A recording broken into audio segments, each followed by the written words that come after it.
আসসালামু আলাইকুম ওয়া রাহমাতুল্লাহি ওয়া বারাকাতুহু। কেমন আছেন আমার কলিজার টুকরা বন্ধুরা?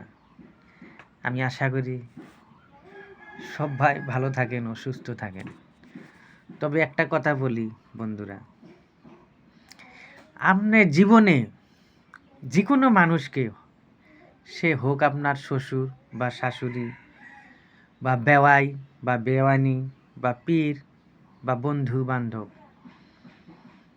আপনার যেকোনো মানুষকে, এই ধরনের মানুষকে আপনার জীবনেও খুশি করতে পারবেন না। সেই সাপোজ ধরেন, এই যে সামনে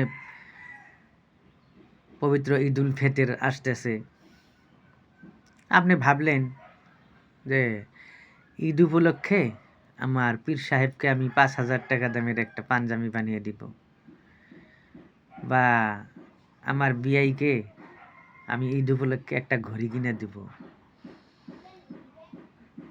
বা আমার বন্ধুকে আমি ভালো একটা গিফট দিব, বন্ধুর বউকে একটা ভালো শাড়ি দেব ঈদ উপলক্ষে।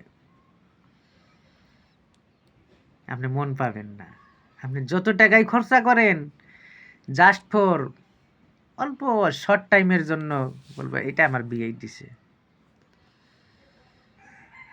কিন্তু এটা মনে রাখবে না, মনে রাখবে না, আর ওদের মনও আপনি জয় করতে পারবেন না। আর আমার কলিজার টুকরা বন্ধুরা, একটা কথাই কান খুলে শুনে রাখেন, ঘরে কি বাবা মা আছে? যাদের বাবা মা আছে, অবহেলা না করে আপনি তো সবাইকে কাপড় কানি কিনে দিবেন, তার সাথে আপনার মাকে এবং বাবাকে ছোট্ট একটা, না পারলে একটা গামছা কিনে দিয়েন, মাকে একটা ব্লাউজ কিনে দিয়েন, দেখবেন ওদের মুখে হাসি, মার্শাল্লাহ, ওদের মুখের হাসি সারা জীবন থাকবে। আপনি দিলেও ওদের মুখে হাসি থাকবে, না দিলেও থাকবে। কিন্তু আপনি ছোট্ট একটা কাপড় কানি, ছোট্ট একটা বস্তু হইলেও বাবা মাকে দিয়েন ভাই। আমার অনুরোধ রইল ভাই, অনুরোধ রইল। মার্শাল্লাহ।